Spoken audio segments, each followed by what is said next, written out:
예수님이 이 땅에 이제 탄생하시는데, 예수님이 이 땅에 탄생하시고 이 땅에 오신 이유와 목적에 대해서 지난주에 요한복음 3장 16절 똑같은 본문의 말씀을 통해서 함께 은혜를 나눴는데요. 오늘도 두 번째 똑같은 본문을 통해서 하나님의 그 큰 사랑이 무엇인가를 다시 한번 점검하면서 확인을 하는 시간으로 두 번째 말씀을 전합니다. 지난번에도 말씀드렸습니다마는 요한복음 3장 16절에 하나님의 세상을 이처럼 사랑하사라는 이처럼이라는 그 사랑의 크기에 대해서 저와 여러분이 그 말씀을 통해서 깨달은 바가 있습니다. 오늘도 역시 하나님의 사랑의 크기에 대해서 말씀을 드리려고 하는데요. 하나님께서는 여러분과 저가 잘 알다시피 우리의 죄를 위해서 독생자 예수 그리스도를 이 땅에 보내셔서 그 예수를 십자가에 높이 달게 하여 주시고, 그리고 예수님이 그 모든 살과 피를 다 쏟으셔서 흘려주심으로 말미암아 그 대가로 우리가 구원을 받는 그런 축복의 은혜를 입은 자들이 되었다라고 하는 것입니다. 바로 예수님께서 말씀하신 것처럼 예수님도 바로 모세가 뱀을 든 것처럼 내가 들려야 하리니라는 이 말씀은 예수님이 이 땅에 오셔서 그 무엇을 해야 될지를 예수님이 너무나도 잘 아셨기 때문에 하나님이 원하시는 목적을 위해서 예수님은 그 말씀을 순종하여 십자가에 올라가셨고, 인류를 위해서 대신 십자가를 짊어지시는 그 은혜로 인하여 우리 모든 인류가 죄에서 구원받을 수 있고 건짐받을 수 있고, 그리고 사망의 음침한 골짜기로 갈 수밖에 없는 우리들이 예수 그리스도의 공로로 인하여 하나님의 자녀가 될 수 있는 그런 기회가 열려졌는데, 그 기회를 얻은 자들이 누구냐면 저와 여러분이 되었다는 사실을 믿으셔야 될 줄 믿습니다. 우리를 예수님을 이 땅에 보내신 이유가 뭐고, 그리고 그분을 십자가에 올려놓으신 대신 우리가 죄에서 건짐받고 구원받게 됐던 그 이유가 있다고 한다면 단 하나가 있습니다. 그 이유는 하나님의 사랑 때문이라는 것입니다. 그러기에 하나님이 사랑을 하신 우리 이상, 저와 여러분이 하나님의 사랑을 입고 있는 이상은, 그리고 하나님의 사랑의 포로가 된 이상은 더 이상 하나님의 손아귀에서 벗어날 수가 없고, 그리고 또한 더 이상 이 구원 받은 이 구원에 실질적으로 사랑의 포로가 되고 구속이 되었기 때문에 이거는 변질될 수 없고 변개될 수도 없는 하나님의 정해놓은 완벽한 구원의 은총이다라고 하는 것을 여러분 믿으셔야 될 줄 믿습니다. 그러므로 우리는 사랑의 포로가 된 자들입니다. 그래서 여러분 알다시피 야고보서에 야고백에서 말한 것처럼 이사야서 43장 1절에 보면 이렇게 이야기합니다. 야고바, 너를 창조하신 여호와께서 지금 말씀하시느니라. 이스라엘아, 너를 지으신 이가 말씀하시느니라. 너는 두려워하지 말라. 우리 다 같이 한번 크게 읽겠습니다. 시작. 내가 너를 구속하였고 내가 너를 지명하여 불렀나니 너는 내 것이니라. 할렐루야. 내가 너를 구속하였고 내가 너를 지명하여 불렀나니 너는 내 것이다 라고 하는 이 말씀은 그때 당대 이스라엘 백성들에게만 해당되는 것이 아니라 하나님이 이미 구원받기로 정해놓은 저와 여러분에게도 속해 있는 하나님의 말씀인 겁니다. 내가 너를 구속하였고 내가 너를 지명하여 불렀나니 이제는 너는 마귀의 것이 아니라 세상의 것이 아니라 너는 내 것이다 라고 하는 구속의 은총의 선언이라고 할 수가 있다라고 하는 것입니다. 그러므로 말미암아 저와 여러분은 하나님의 사랑으로 구속받은 사람입니다. 예전에는 마귀에게 구속당해서 사망의 길로 갈 수밖에 없는 심판과 저주 아래 있었던 우리들을 하나님의 사랑으로 예수님이 핏값 주고 저와 여러분이 하나님의 자녀가 됨으로 말미암아 우리는 사망으로 심판에 구속받는 자가 아니라 우리는 생명을 얻기 위해서 하나님의 사랑의 구속을 얻은 하나님의 믿음의 백성이 됐다라는 것을 여러분과 저에게 주시는 약속의 말씀인 것입니다. 이 얼마나 큰 것인지 이 사랑에 대해서는 우리 지식과 우리 상식으로는 도저히 이해가 안 될 수밖에 없습니다. 도무지 우리는 이 말씀에 대해서 하나님의 사랑의 농도에 대해서는 다 알 수가 없다는 것입니다. 우리가 어찌 하나님의 사랑에 대해서 다 알 수가 있겠습니까? 저도 모르는데요. 그렇기 때문에 우리는 하나님의 사랑은 우리가 이해할 수 없는 차원을 뛰어넘는 그 엄청난 어마무시한 사랑이라는 것을 성경에서 밝혀주고 있는데요. 여러분, 에레미야에서 31장 31절부터 33절에 이렇게 이야기를 하고 있습니다. 뭐라고 하냐면, 여호와의 말씀이니라. 보라, 날이 이르니 내가 이스라엘 집과 유다의 집에 뭘 주신다 그랬죠? 새 언약을 맺으리라.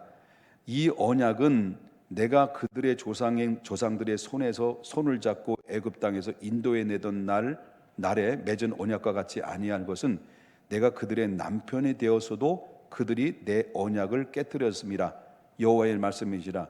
33절입니까? 그러나 그날 후에 내가 이스라엘 집과 맺은 언약은 이러하니 곧 내가 나의 법을 그들의 속에 두며 그들의 마음에 기록하여 나는 그들의 하나님이 되고 그들은 내 백성이 될 것이다. 여호와의 말씀이다. 이렇게 말씀이 나오는데, 여기에서 나오는 말씀은 예레미야가 하는 것은 새 언약이 있고 옛 언약이 있다라고 하는 겁니다. 그런데 나는 그들의 하나님이 되고 그들은 내 백성이 될 것이다라고 하는 이 언약은 새 언약과 옛 언약과는 다 동일하다는 겁니다.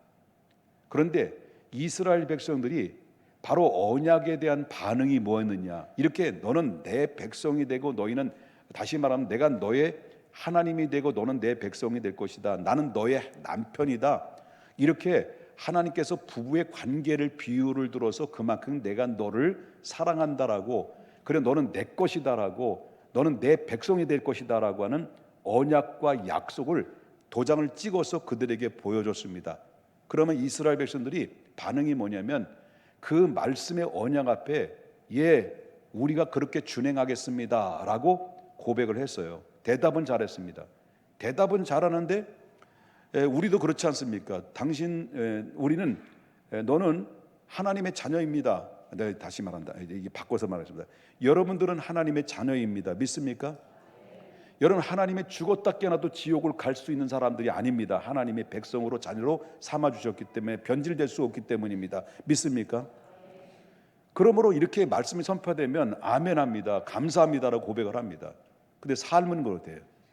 삶은 그리스도의 자녀가 됐어요. 신분에 맞는 삶을 살아야 되는데 신분에 맞는 삶을 살아요? 못 살아요?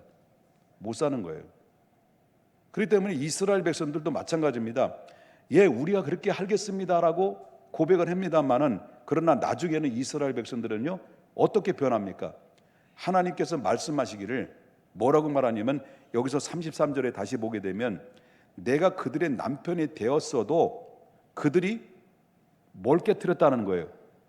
내 언약을 깨뜨렸다라고 얘기해요. 이 상황이 되면 상황이 되었으면, 자, 하나님께서 내가 너를 사랑한다, 내가 너를 지명하여 불렀다, 너는 내 것이다, 그런 너는 이제 내 백성이 되고 내 아내다, 이렇게 하나님이 언약으로 약속을 했는데도 불구하고 이스라엘 백성들은 자꾸 하나님 앞에 불순종하고 하나님의 말씀에 떠나고, 그리고 하나님의 마음을 아프게 합니다. 그러면 하나님 어떤 분입니까? 하나님 천지를 지으신 전능하신 하나님이 보잘것없는 피조물과에 불과한 인간에게 찾아오셔서 내가 너를 그렇게 사랑하니 너는 너를 떠나지 말고 나와 함께 하자. 나의 사랑, 나의 어여쁜 자야. 나와 함께 하자. 나의 사랑, 나의 사랑, 나의 어여쁜 자야. 일어나 함께 가자. 나의 사랑, 나의 사랑, 나의 어여쁜 자야. 일어나 함께 가자. 내가 너를 지명하여 불렀나니 너는 내 것이다. 나와 함께 가자라고 했는데, 자, 이스라엘 백성들은 자꾸 뻗팅겨요. 말로는 대답하는데 이스라엘 백성들은 그 언약을 깨뜨렸다는 거예요. 그러면 하나님의 창조주의 하나님이신데 피조물에 존재하는 그 존재에 불과한 이 피조물들이 하나님의 언약을 지 마음대로 깨뜨리면, 자, 창조주의 하나님, 전능하신 하나님의 입장에서 볼 때 자존심이 상할까요? 엄청 상할까요? 여기 찬양대가 반응을 보여줘야 내가 용기를 얻죠. 엄청나게 상하겠지. 그렇죠? 엄청나게 상하지 않겠습니까? 자, 이 정도라고 한다면, 아니 내가 너희의 남편이 되어줬는데도 너희는 내가 말했던 말들을 듣지 않았으니 할 수 없이 나는 너를 때릴 수밖에 없고 내가 너는 맞아야 되고, 그리고 내가 너를 언약을 파괴했으니 너는 언약의 파괴자니 내가 너를 버릴 수밖에 없다. 이렇게 해야만이 정상 아니겠냐는 거죠.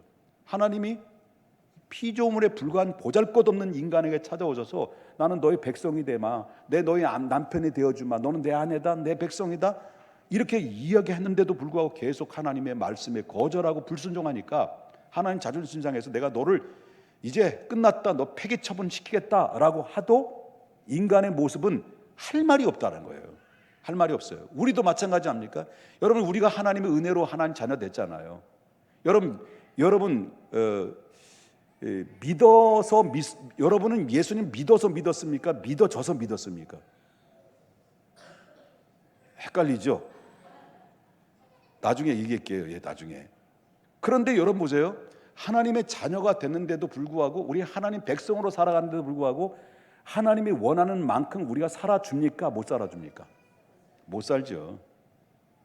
그러니까 자, 이스라엘 백성들은 하나님께로부터 출발된 백성이죠. 성경에 나오는 이스라엘 백성들의 출발은 아브라함으로부터 출발한 백성들입니다. 그런데 여기서 모든 나라 중에서 이스라엘 백성들은 어떤 나라냐면 하나님께로부터 특별하게 선택받은 나라예요. 그때 당시에. 그리고 이스라엘을 통해서 언약을 내려줬어요. 그리고 그 특권은 어마무시한 거예요. 그래서 이스라엘을 통해서 선택하고 언약한 것은 너의 민족을 통해서 모든 열방의 나라가 구원을 얻게 되는데, 너의 아브라함의 씨로부터 장차 나와서 그 둘째 아담으로 인하여서 인류가 구원받을 것을 약속했단 말이에요. 그 일의 사명, 제사장 나라로 내가 너를 택했다. 이스라엘이 그렇게 부름받았고 택함받았는데, 이 모든 민족 중에서 택함받고 부름받은 이스라엘은 그 특권은요, 어마어마한 특권을 부여받은 자들이죠. 이 엄청난 특권을 받았음에서도 불구하고 그들은 하나님 앞에서 단 한 번이라도 제대로 순종한 적이 있었습니까? 없었어요. 그들은 늘 배반을 일삼고 심판을 받아 마땅한 짓만 골라서 했습니다. 하나님께서 붙들어 놓으면 또 도망가서 우상숭배에 빠지게 되고, 다른 신에게 쭉 엎드리고 자기 인생을 맡겨버리게 되고, 이렇게 계속해서 하나님의 심판을 받아 마땅한 존재임에도 불구하고 하나님께서는 저들을 끝까지 어떻습니까? 버리지 않고 심판을 내리지 않았다는 거예요. 심판 내려도 다시 회복시켜주고 다시 불러주시고 저들을 세워주시는 이런 모습들을 우리가 볼 수 있다는 거죠. 그 대표적인 예로 보게 되면, 여러분 사도행전 7장에 보게 되면 스데반 집사님이 은혜를 받았죠. 성령의 은혜를 받아가지고 이 스데반 집사님이 유대인을 대상을 통해서 복음을 전하다가 막 유대인에게 논쟁을 벌어지고 있을 때 유대인에게 아주 카리스마한 하나님의 말씀을 강렬하게 전했습니다. 전했을 때 그 유대 스데반이 그 사도행전 7장의 내용을, 핵심적인 내용은 이와 같습니다. 너희가 한 번이라도 하나님의 일에 제대로 들은 적이 있느냐? 하나님의 말씀을 전했는데도 듣지 않았지 않느냐? 너희가 한 번이라도 하나님의 마음에 맞는 행동을 했었느냐? 옛날에 그렇게 수많은 선지자들을 하나님이 보냈지 않느냐? 보냈는데도 불구하고 그들에게 전해주는 말씀, 너희들에게 전해줬던 그 말씀을 너희 조상들은 귀를 기울였느냐? 오히려 그들을 죽이고 그들을 핍박하고, 그리고 기쁜 마음으로 그 말씀을 들었을 때 예 하고 이렇게 항복하고 순종한 적이 있었느냐? 없었지 않느냐? 오히려 이사야라고 하는 거대한 선지자를 너희들이 죽였을 때 어떻게 죽였냐? 톱을 켜서 죽였지 않느냐? 이사야 선지자를 광야로 내몰았던 자들이 누구냐? 바로 너희들 아니냐? 너희 조상들이 아니냐? 그래도 안 되니까 하나님께서 선지자를 보내면 다 죽이고, 선지자를 보면 귀를 막고 그 말을 외면하고 그리고 불순종하고, 그러니까 마지막에 최후에는 하나님의 독생자 그 외아들 예수 그리스도를 이 땅에 보내줬는데, 그들마저도 그 예수 그리스도를 마저도 너희들이 어떻게 했는데 너희가 십자가를 죽인 자들이 아니냐? 그 범인들이 너희가 아니냐? 너희들이 그 마지막 예수 그리스도, 인류의 구원하기 위해서 보내셨던 예수를 누가 죽였느냐? 너희 유대인들이 아니냐? 라고 스데반이 핏대를 높이면서 그 유대인을 대상해서 설교를 토해냅니다. 근데 이스라엘 백성들이 그토록 실수와 잘못을 저질렀는데도 다만 꾸짖지 않고 책망만 계속하실지라도 배반하는 이스라엘 백성들이 참으로 무섭고 아픈 그런 이 길을 걷게 할지라도 이스라엘 백성들이 역사를 보게 되면 하나님께서 또 다시 영원한 저주와 심판을 내리지 않고 다시 회복시키시고 다시 세워주셨다는 거예요. 이게 바로 스데반의 설교의 핵심적인 내용이에요. 자, 하나님은 이스라엘 백성들을 포기하지 않았습니다. 우리가 성경 구약성을 읽을 때마다 좀 답답하고 좀 안타까운 때가 있어요. 그게 바로 뭐냐면 사람들이 어찌 그럴 수 있을까? 하나님의 택한 백성이라고 하는 사람이 그 사람들이 어떻게 하나님을 향해서 어떻게 그런 행동을 할 수 있을까라고 하는 답답한 마음을 구약 성경을 읽다 보면 그는 알게 됩니다. 그러면서도 놀라운 사실은 이렇게 헤아릴 수 없을 정도로 부패하고 타락한 이 인간임에도 불구하고 하나님이 여전히 계속 찾아오시고 끊임없이 말씀하시고 더 짙은 사랑으로 다시 그 사랑으로 될 때까지 끝없이 인내하시며 하나님의 사랑으로 그들을 다스리고 가까이 그들을 품어주시는 그 모습들을 볼 수 있다는 거죠. 우리도 마찬가지예요. 하나님 보실 때 이해가 안 되는 거예요. 정말 우리는 100번 죽어도 마땅한 우리인데도 불구하고 하나님은 우리를 포기하지 않고 계속 나를 부르십니다. 그리고 나를 성령께서 내 마음의 문을 열어줘서 자꾸 두들기시고, 그리고 하나님의 말씀으로 다가오시고, 그리고 사람을 통해서 다가오시고, 말씀으로 설득하시고, 그리고 말씀으로 우리를 외쳐냅니다. 이스라엘 백성들은 하나님이 보내신 선지자들 그럼에도 불구하고 선지자를 보냈음에도 불구하고 이스라엘 백성들은 귀를 막고 입을 막게 해요. 그리고 그들을 말을 듣지 않습니다. 그래서 그래서 이스라엘 백성들은요, 수많은 매를 맞아 정수리까지 발끝까지 온몸의 상처 투성이를 통해서 고통을 당하는데도 불구하고 바벨론으로 끌려가고 전쟁에서 패배하고 이렇게 매를 맞았는데도 불구하고 이스라엘 백성들은 끝까지 회개하지 않고 돌아오지 않습니다. 그 지경이 됐는데도 불구하고 이스라엘 백성들을 포기할 만하신데도 불구하고 하나님은 이스라엘을 그래도 불구하고 포기하지 않아요. 자, 왜 우리를 포기하지 않습니까? 하나님이 여러분들을 왜 포기하지 않는 이유가 뭘까요? 왜 이스라엘 백성들을 포기하지 않는 이유가 뭘까요? 그 이유가 있다고 한다면 그토록 완악한 극치에 달하는 이스라엘 백성들을 포기하지 않았던 이유가 뭐냐고 물어본다면, 저와 여러분을 하나님께서 지금도 포기하지 않고 여러분과 함께 기다리고 있고 여러분들을 붙들고 있는 이유가 있다고 한다면 그건 단 한 가지 결정적인 이유는 하나님의 택하여 언약하신 약속 때문입니다. 약속. 하나님은 단 한 번도 택하신 자들에게 약속을 어긴 자가 없습니다. 우리 인간은 수없이 약속을 어깁니다. 해놓고도 우리 헌신하겠습니다, 예배하겠습니다, 그토록 살겠습니다. 우리는 얼마나 많은 헌신을 약속합니까? 여러분 2023년도 송구영신 예배 때 하나님 앞에 얼마나 많이 약속했어요. 기도하겠습니다 하나님, 헌신하겠습니다 하나님, 눈물 쭉쭉 빼면서 하나님 앞에 죽도록 충성하겠습니다 해놓고 지금 뭐 어떻다는 거예요? 지금 고개를 들라 그리고 날 보라. 자, 이렇게 하나님이 한 번 택하시고 정하신 자들을 결단코 하나님 앞에서 도망갈 수도 없고 실패할 수도 없는 거예요. 왜? 하나님이 정해놨기 때문에, 하나님이 약속하셨기 때문에.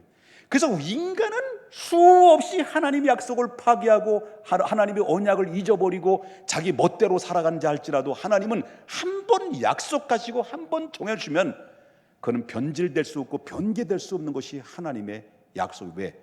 전능하신 하나님이시기 때문에. 왜 그렇습니까? 창세전에 이미 하나님 그리스도 안에서 우리를 구원 얻기로 택하여 주셨기 때문에 그렇습니다. 여러분 로마서 8장 5가지, 창세기 3장, 창세기에 나오는 말씀, 생육하고 번성하고 충만하고 정복하고 다스리라는 말씀처럼 우리가 구원을 얻기까지는 하나님이 여러분에게 어떻게 하셨냐? 5가지. 첫 번째, 시작. 아신 나를 정하신 날을 아니 크게 자 하나님의 만세된 날을 아신 날을 정하신 날을 부르신 날을 의롭게 하신 날을. 하나님이 그렇게 나 같은 존재가 뭔데 하나님이 나를 아시고 정하시고 부르시고 의롭게 하시고 영화로운 하나님의 사람으로 만드셨는데요. 여러분, 그것은 이미 왜 우리를 버리지 않고 왜 우리를 그렇게 지 멋대로 살아가는데 하나님이 나를 폐기 처분하지 않고 나를 사망의 길로 하나님이 나를 내버려두지 않고 끝까지 나를 붙잡고 나를 끝까지 하나님 앞에 나를 추적해서라도 하나님 나를 붙들고 있는 이유가 뭘까? 나를 택하여 불러주셨기 때문이었습니다. 요나를 보십시오. 하나님께로부터 사명을 받았습니다. 요나는 뺀질거리면서 하나님의 낯을 피하여 도망다니면서 미꾸라리처럼 요로 빠지고 저리 빠지고 하나님의 말씀에 거절하고 하나님의 사명에 등을 돌리고 있던 이 불순종한 사람이, 하나님은 그럼에도 불구하고 끝까지 요나를 추적해서 어디까지입니까? 여러분, 물고기 뱃속에까지 쳐 집어넣어가지고 3일 동안 정말 3일 동안 하나님 앞에 회개하고 눈물 뿌려 살려달라고 애원할 만큼 기다렸다가 다시 그 물고기 뱃속에 토해내고 다시 어디로 보냅니까? 사명의 자리로 보내는 거죠. 왜? 사명자로 택해 주셨기 때문에. 우리를 하나님 버리지 않는 이유가 그겁니다. 그것은 바로 우리를 택하여 주신 약속 때문인 겁니다. 약속. 여러분, 그래서 하나님 앞에 이 말씀을 기억해야 됩니다. 에베소서 1장 5절부터 5절 보게 되면 그렇습니다. 5절을 보겠습니다. 우리를 어떻게 했다는 거예요? 열받으신 대로예요? 기쁘신 대로예요? 그의 기쁘신 뜻대로 우리를 어떻게 했다는 거예요? 예정하사 택하였다는 거예요. 누구로 말미암아? 예수 그리스도로 말미암아 누가 됐다? 우리가 어떤 사람이 됐다고요? 하나님의 자기의 아들들이 되겠다는 거예요. 9절 보겠습니다. 그의 비밀, 이건 비밀입니다. 이 뜻의 비밀을 우리가 알리신 것은 그의 기뻐하심을 따라서 그리스도 안에서 때가 찬 경륜에 따라서 우리 예정하신 것이다. 한마디로 말해서 하나님께서는 사람들을 당신의 마음대로 사랑하시고 또 당신의 마음대로 미워하시기도 했다는 거예요. 이제부터 잘 들으십시오. 기분이 별로 안 좋은 말씀을 드리려고 합니다. 자, 하나님이 물어보겠습니다. 여러분들은 하나님이 믿어서 믿었어요? 믿어져서 믿었어요? 믿어져서 믿은 거예요. 여러분, 하나님의 말씀이 내 지식으로 막 듣고 이해되고 납득이 되고 막 논리 정연하게 내 안에서 다 정리가 된 다음에 그래, 믿어야겠구나, 그래서 믿은 게 아니라는 거예요. 믿음은 선물이에요.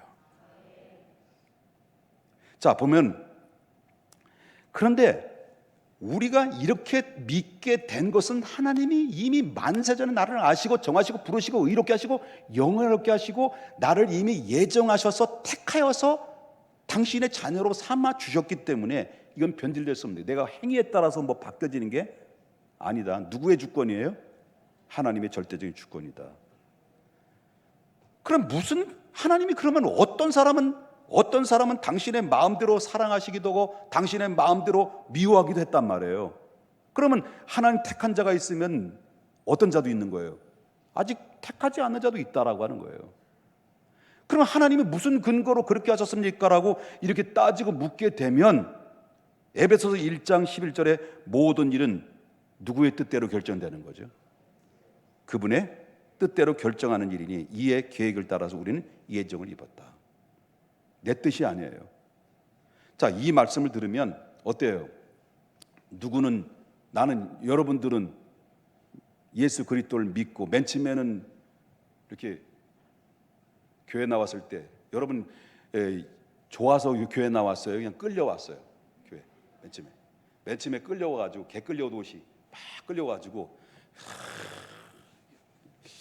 저 목사가 좀 다리가 짧어 얼큰 설교 잘하나? 에이구, 또 나오게 또 돈 얘기겠지? 돈.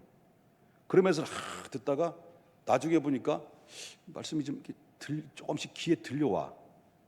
그다음 나중에 보니까 막 죄에 대한 얘기 나오는데 나를 꼭 나에게 하는 것 같았고, 그러다 막 찔림이 와. 그러다가 이제 예수님이 나를 위해서 어떻게 하셨다네. 그러다 자꾸 듣다가 나중에 보면 이렇게 앞으로 쭉 와요. 그러다 눈물이 흘려. 그리고 어느 순간부터 내가 바로 그러니까 나요 하다가 내 입에 자동적으로 내 자신도 모르게 뭐가 나와? 주여, 하나님이란 나와요. 내 힘으로 되는 거냐 이게? 예? 은혜 아니면 불가능한 거예요. 은혜 아니면. 이 결정은 내가 하는 게 아니에요. 그래서 이 말씀 들으면 어쩌면 뭐래요? 그러면 우리는 그렇게 구원 받았단 말이에요. 그러면 그렇게 안 된 사람이 어때요? 입장에서 볼 때 어때요? 아니 뭐 하나님 기분이 썩 좋지 않지. 뭔가 울컥하고 치밀어 오르는 것처럼 뭐 따지고 싶은 마음이 안 들세요? 이 정도 되면? 누구는 사랑하고 누구는 미워했냐는 거예요. 여기에 대해서 왜 하나님은 어떤 사람은 사랑하고 어떤 사람은 그냥 내버려 두고 방치했느냐라고 할 때 우리 입장에서 볼 때는 그렇게 이야기할 군번이에요. 군번이 아니에요. 우리는 그냥 지금 여러분 예수님 믿고 있고, 지금 여러분 예배를 드리고 있고, 여러분 하나님 나라의 소망을 가지고 있고, 여러분 예수 그리스도의 말씀을 들으면 복음을 들으면 마음이 뭉클거리고 이렇게 있는 것은 그 자체는 그 하나님의 은혜고, 우리는 하나님 앞에 감사해야 될 거 아니겠냐는 거예요. 왜 하나님이 막 삿대질하고 왜 그러지 않습니까라고 할 군번이냐? 아니다. 그러니까 하도 그렇게 하니까 사람들이, 이 사도 바울은 여기에 대해서 로마서 9장에 상세하게 설명을 합니다. 구약의 예를 듭니다. 자, 보십시다. 하나님이 믿음의 조상으로 불렀을 때 아브람을 불렀어요. 자, 이스라엘 백성들이 아브람으로부터 나왔는데, 하나님의 아브라함의 자녀라고 해서 그때 당시 다 자녀들이 구원받았느냐? 아니에요. 그 자녀 중에 어떤 사람은 구원받았고 어떤 사람은 구원받지 못했어. 여러분 아브라함 봅시다. 아브라함 혈통을 가지고 태어났지만 어떤 자는 구원받았고 어떤 자는 하나님께로부터 버림받았단 말이에요. 그런데 예를 들어서 아브라함에게는 그 아들인 이스마엘이 있었고 이삭이 있었단 말이에요. 두 아들이 있었단 말이에요. 근데 이 이스마엘은 누구로부터 난 거예요? 아브라함의 첩인 하갈로부터 이스마엘의 첫째 아들이 난 거예요. 두 번째 아들은요, 노년에 얻은 사라의 몸에서 아브라함 100세의 이삭을 얻었어요. 그런데 혈통적으로 볼 때는 아브라함의 혈통에서 태어난 자들이 이스마엘도 그렇고 이삭도 마찬가지로 둘 다 똑같이 누구의 혈통으로 태어난 거예요? 아브라함의 혈통으로 태어났단 말이에요. 그럼에도 불구하고 하나님께서는 누굴 버렸어요? 이스마엘을 버리고 이삭을 택했다라고 하는 거예요. 이것을 보면 아브라함에서 났다고 해서 다 구원받았다는 것이 아니라, 하나님이 버리시는 자가 있는가 하면 하나님께서는 그대로 택하여서 부르신 자가 있다는 거죠. 이 택함 받은 놀라운 진리가 여기에서 엄청난 진리를 발견할 수 있습니다. 이것도 그뿐만 아닙니다. 이 이삭이 장가를 들었어요. 택함 받은 이삭이 장가 들어가지고 아이들을 낳았어요. 두 아들을 낳았어요. 그 두 아들이 누구예요? 이삭의 아들 에서와 야곱이에요. 야곱의 경우에도 마찬가지입니다. 이 에서와 야곱은 한 아버지에서 쌍둥이로 태어난 형제예요. 그런데 놀라운 사실은 로마서 9장 13절에 보니까 기록된 바 내가 야곱을 사랑하고 에서를 어떻게 했다는 거예요? 로마서 9장 13절 어땠다는 거예요? 예? 내가 야곱을 사랑하고 에서를 어떻게 했다는 거예요? 미워했다는 거예요. 그럼 하나님이 이미 뱃속에서부터 뭐예요? 그렇게 갈라놨다는 거예요. 자, 여기서 미워했다라고 하는 말은 야곱은 사랑하신 반면에 에서는 그냥 사랑하지 않았다는 거예요. 여러분, 야곱은 불쌍히 여기셨지만 에서는 불쌍히 여기지 않았다는 거예요. 야곱은 은혜를 주셨지만은 이 에서에게는 은혜를 주지 않았다는 거죠.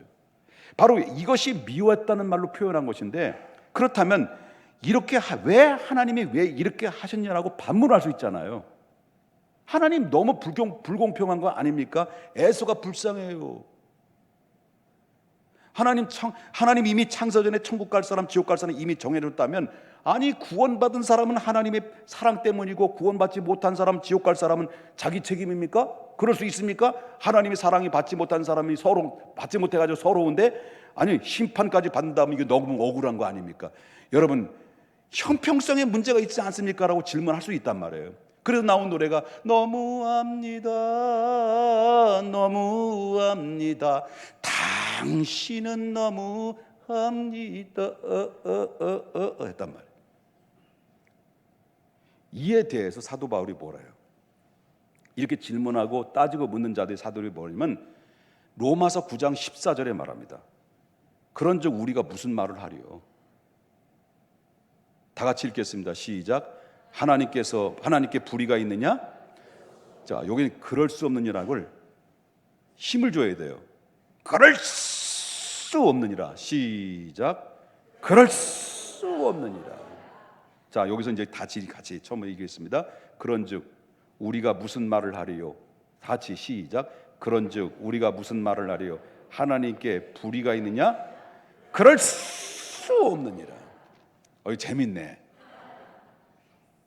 자, 마태복음 25장 15절 뭐라고 말할까? 예? 각각 재능대로 한 사람의 이건 잘못된 겁니다. 예, 자, 9장 로마서 9장 잘못 됐습니다. 지금 당황 좀 하고 있습니다.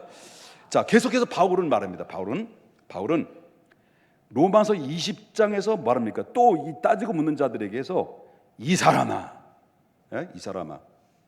내가 누구이기에 누구에게 감히 하나님께 반문하느냐? 지음받은 물건이 지은 자에게 어찌 나를 왜 이렇게 만들었습니까? 왜 나를 이따구로 만들었습니까? 이렇게 말할 수 있겠느냐? 에? 그럴 때 어떻게 해야 돼요? 그럴 시작 없느니라. 야, 또 물어보자. 토기장이가 진흙 한 덩이를 하나 만들 때 귀 쓸 그릇과 천이 쓸 그릇을 만들 수 있는 권한이 있어 없어? 있지. 그러면 토기들이 왜 나를 왜 이렇게 지 맘대로 만들었습니까? 라고 이렇게 따질 수 있겠냐는 거예요. 없다는 거예요. 무슨 말입니까? 인간은 하나님을 향해서 따질 존재가 아니다. 어찌 토기장에게 내게 왜 이런 말을 이렇게 만들었습니까? 내 이 모양으로 만들었습니까? 할 수 없으며, 피조물인 우리 인간이 바로 창조주의 공의와 자유와 권리를 논할 수 있겠느냐? 그럴 수 없느니라. 이것은 창조주 자기가 만든 피조물에 대해서 절대적인 주권과 절대적인 자유를 가지고 행사하신 것이다라고 하는 것을 이야기할 수 있다라는 거죠. 그러므로 하나님의 진노를 내리기로 작정할 수도 있고, 하나님께서는 그 진노 안에 있는 우리들을 긍휼로 베풀어서 그 진노 가운데 우리를 건져낼 수 있는 권한은 내게 있는 게 아니에요. 하나님께 있는 거예요. 믿으십니까?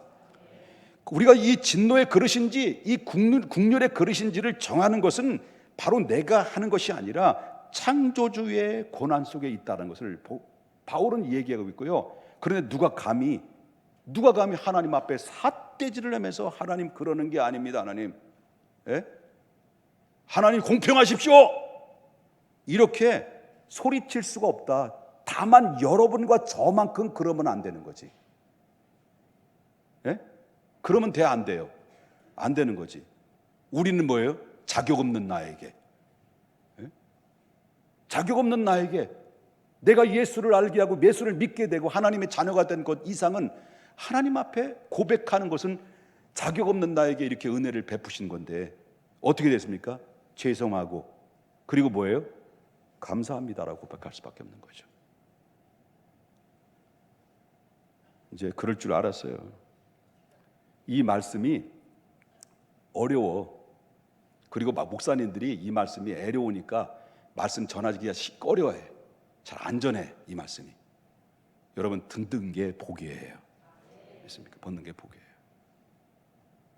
특별히 이 선택의 은혜를 생각하면 우리는 이방인이었던 우리로서는 실질적으로 우리 입이 만 개라도 할 말이 없어요. 이방인들은 이스라엘 비해서 택한 백성이 아니었어요, 원래는. 그리고 이방인들은 외형적으로 볼 때 하나님의 사랑을 잊지 못한 자들이었습니다.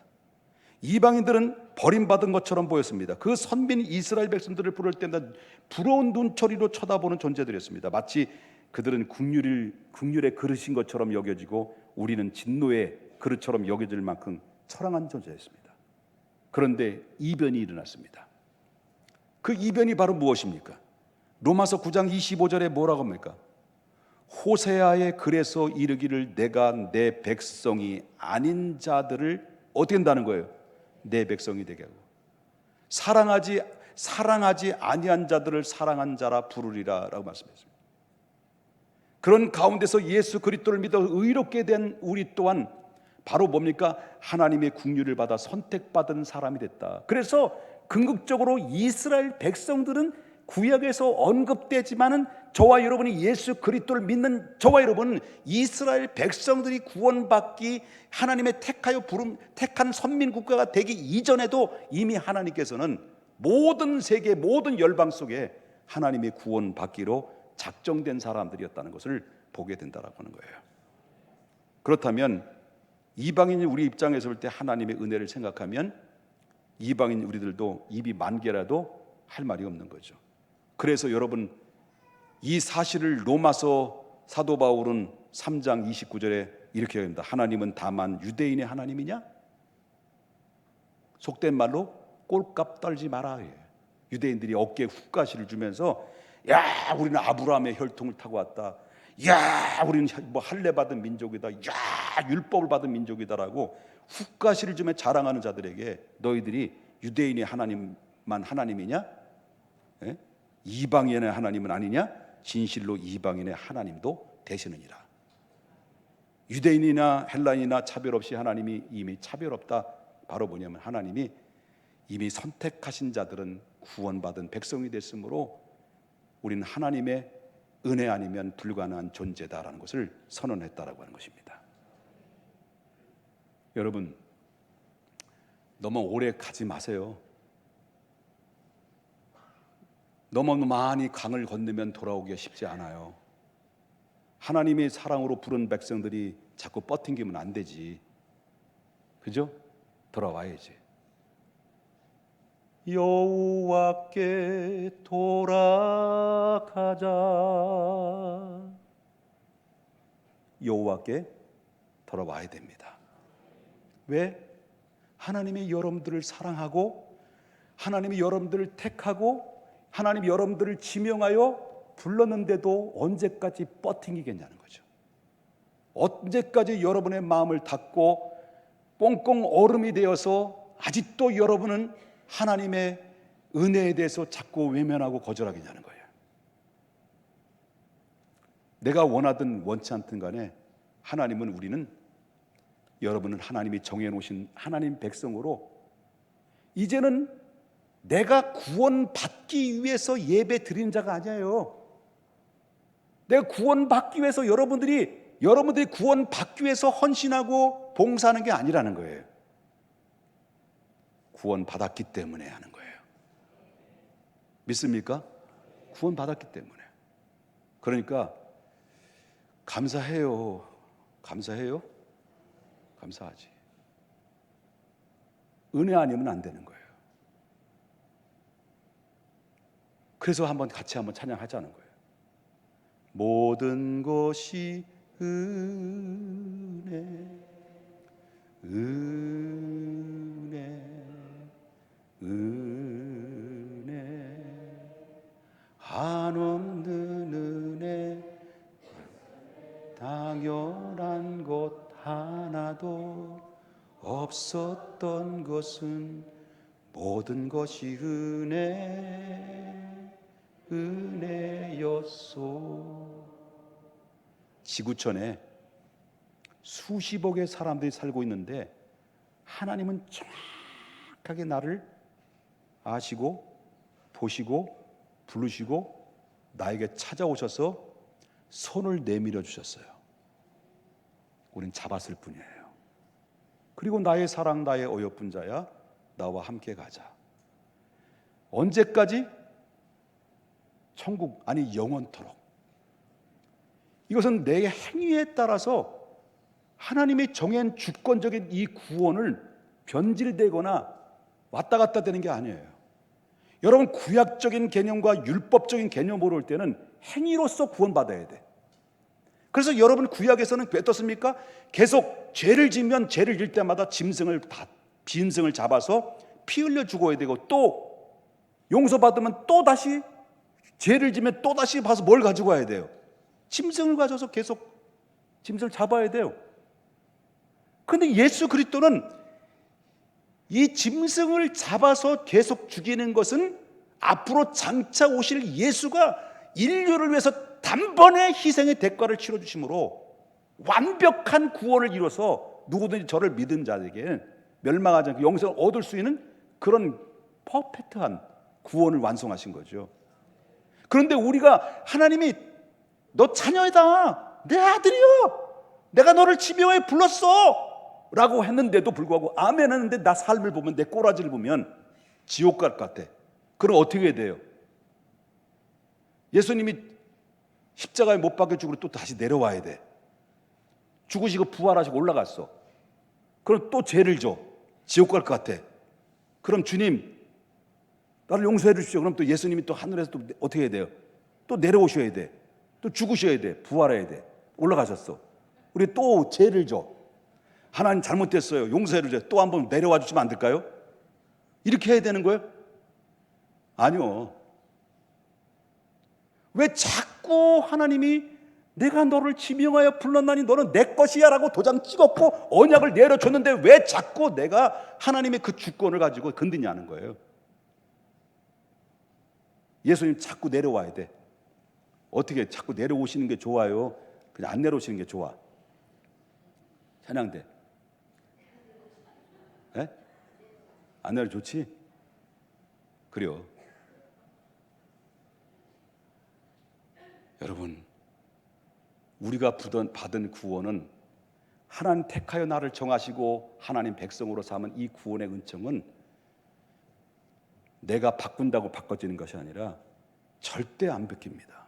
우리를 성화의 과정을 거치고 하나님이 우리를 끌고 가셔서 견인해 서서 최종 중국제는 하나님 나라까지 이끌어 가신 것이 하나님의 인도요, 하나님의 사랑이기에. 우리는 할 말이 있어요, 없어요? 할 말이 있다면 뭐라고요? 죄송합니다, 감사합니다. 그러면 우리가 이 은혜를 받은 사람들이 그냥 살면 되겠어, 안 되겠어요? 은혜된 삶으로 살아야 되겠죠. 그러면 2024년도에는 하나님의 나라를 위해서 받은 은혜를 조금 보답할 수 있는 비결이 뭘까? 간단해요. 저 게시판에 헌신 게시판이 공란에 있어요. 나가실 때 볼펜 다 준비되어 있어. 정말 하나님의 은혜를 알면 내가 주를 위해서 조금이나마 하나님의 은혜를 보답하려고 하면 내가 하나님 앞에 나라를 위해서 하나님 영광을 위해서 뭔가 드려야 되는데 여러분 그 안에 헌신 게시판에 여러분 이름을 내세요. 이거는 하나님의 은혜된 최소한 보답이고 헌신의 약속이에요. 하나님 받기만 하는 자들이 아니죠. 우리는 하나님 앞에 드리는 삶에서 하나님의 빚값 주고 세운 교회를 세우고 그리고 세워나가는 일에 우린 지체로서 하나님의 몸을 이루는 하나님의 영광을 위해서 헌신하기 위해서는 하나님의 은혜를 아는 자들은 그냥 가면 안 되는 거지. 볼펜 하나씩 다 들고 나가셔요. 그리고 줄을 일렬로 세세요. 그리고 다 기록하고 남기시고 가시면 복 받을 겨. 우리 좌우 옆분과 인사 나누며 사랑합니다, 축복합니다, 인사합니다. 예, 뭐 말씀을 다 전해주고 싶은데 이 말씀을 전하는데 꺼려하는 부분들이 상당히 많이 있지만 끝까지 이 말씀을 잘 들어줘서 감사하고요. 예, 다음 주에는 이렇게 힘든 이야기를 안 해요. 예수 믿으면 다 복 받습니다. 형 만사 형통합니다. 그 얘기 전할 거예요. 기도하겠습니다. 거룩하신 하나님 아버지, 주님의 은혜를 감사를 드립니다. 우리가 주의 말씀을 들을 때 정말 들려오는 그 말씀이 내게 주시는 말씀이라고 한다면 그 말씀은 은혜가 되는 것이고 축복이나 왜 그렇게 하셨습니까? 라고 되묻는다고 한다면 그것은 얼마나 서글프고 얼마나 보잘것없는 초라한 인생이겠습니까? 주님의 말씀이 임할 때 하나님 나를 만세전에 아시고 나를 정하시고 부르시고 의롭게 하신 그 은혜로 내가 택하여 주셨기 때문에 나는 그 약속을 수없이 변개하고 수없이 파괴하는 파괴자라 할지라도 하나님이 한번 정하시고 약속하신 그 약속의 언약은 깨트릴 수도 없고 깨질 수도 없기에 내가 매맞는 이 있더라도 하나님이 끝까지 나를 고쳐서라도 나를 하나님의 백성으로 이끌어 가시는 하나님의 사랑 앞에 우리는 할 말이 없음을 고백하며 만입이 있어도 하나님의 사랑의 고백을 드릴 수 없는 연약한 존재이기에 그저 하나님 앞에 내 할 수 있는 일은 남은 일생 동안 은혜를 보답하며 내 사명 잘 감당하는 하나님의 백성들이 될 수 있도록 은혜를 내려 주시옵소서. 하나님 앞에 10의 1조를 드렸습니다. 감사